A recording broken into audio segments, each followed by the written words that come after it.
Breaking news చూస్తున్నాం. కేరళలోని వాయనాడ్ జిల్లాలో మృతుల సంఖ్య గంట గంటకు పెరుగుతోంది. ప్రస్తుతం 200 మందికి చేరువలో ఉంది. ఓవైపు చనిపోయిన వారి లెక్కలు అలా ఉంటే మరోవైపు నిరాశ్రయులు అయిన వారి పరిస్థితి మరింత దారుణంగా ఉంది. దీపావళి బాంబులు పెళితే పేపర్లు ఎలా చెల్లాచెదరవుతాయో అలా బాధిత ప్రాంతాల ప్రజలు చెల్లాచెదరయ్యారు. ఎవరు ఎక్కడున్నారో తెలియదు. వారి కుటుంబ సభ్యులు అసలు బతికున్నారో కూడా తెలియదు. ఆసుపత్రిలో చికిత్స పొందుతున్న వారు మిస్ అయినా తమ వారికి అధికారులను అడిగి తెలుసుకుంటున్నారు. బాధితులు అధికారులతో మాట్లాడుతున్న ఆడియోలను కేరళ మీడియా ప్రసారం చేస్తోంది. ఈ ఆడియోలు కన్నీటిని తెప్పిస్తున్నాయి. ఓ మహిళ మాట్లాడుతూ, అసలు నేను ఎక్కడున్నాను, నా బిడ్డ ఎక్కడుంది, అసలు నా బిడ్డ బతికే ఉందా అని అధికారులను అడుగుతుంది ఆమె.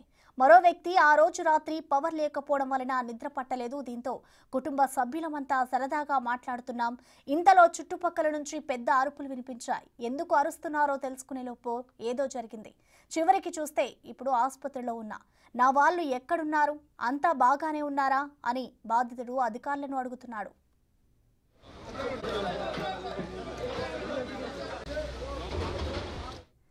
నిజానికి బాధితులు అడిగిన ప్రశ్నలకు అధికారుల దగ్గర సమాధానం లేదు. వారైనా ఏమని చెప్తారు? జరిగింది చిన్న యాక్సిడెంట్ కాదు, పెద్ద విధ్వంసం. ఇప్పటికీ అక్కడ ఏం జరుగుతుందో అర్థం కాని అయోమయంలో అధికారులు, ప్రభుత్వ యంత్రాంగం ఉంది.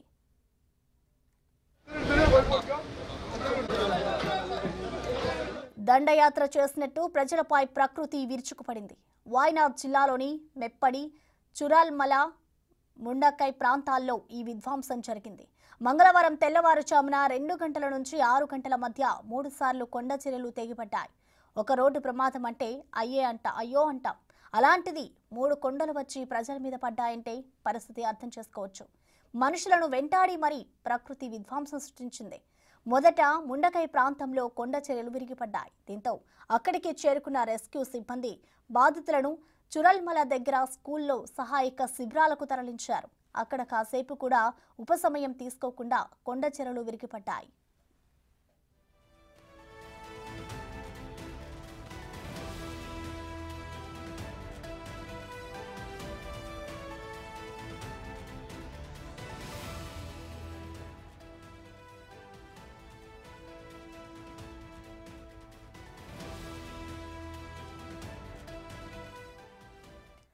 వందలాది ఇళ్లు, దుకాణాలు నేలమట్టమయ్యాయి.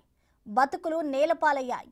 అక్కడ సహాయక చర్యలు జరుగుతూ ఉండగా మెప్పడిలో కొండ చర్యలు విరిగిపడినట్టు అధికారులకు సమాచారం వచ్చింది. దీంతో అధికారులు ఏం చేయాలో అర్థం కాలేదు. ఆర్మీ, ఎన్డీఆర్ఎఫ్ రంగంలోకి దిగాయి. రెస్క్యూ ఆపరేషన్ చేస్తూనే ఉన్నారు. కానీ ఎంతమంది చనిపోయారో తెలియడం లేదు. ఎంతమంది నిరాశ్రయులయ్యారో అర్థం కావడం లేదు. మిస్ అయిన వారి లెక్క ఇంకా మిస్టరీగానే ఉంది. ప్రమాదానికి గురైన గ్రామాలు బురద ఊబిలా తయారయ్యాయి. ఆ బురదలోనే కూరుకుపోయి చాలా మంది చనిపోయారు.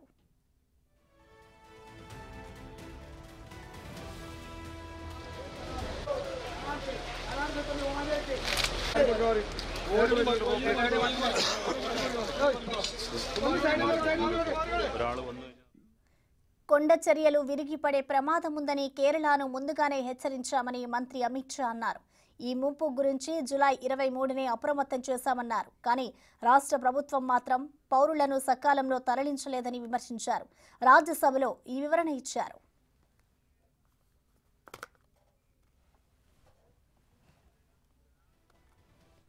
అమిత్ షా కామెంట్స్ పై కేరళ సీఎం రెస్పాండ్ అయ్యారు. ఒకరిని ఒకరు విమర్శించుకునే సమయం కాదని అన్నారు. బాధితులకు కలిసికట్టుగా అండగా ఉండాలని సీఎం పిలుపునిచ్చారు.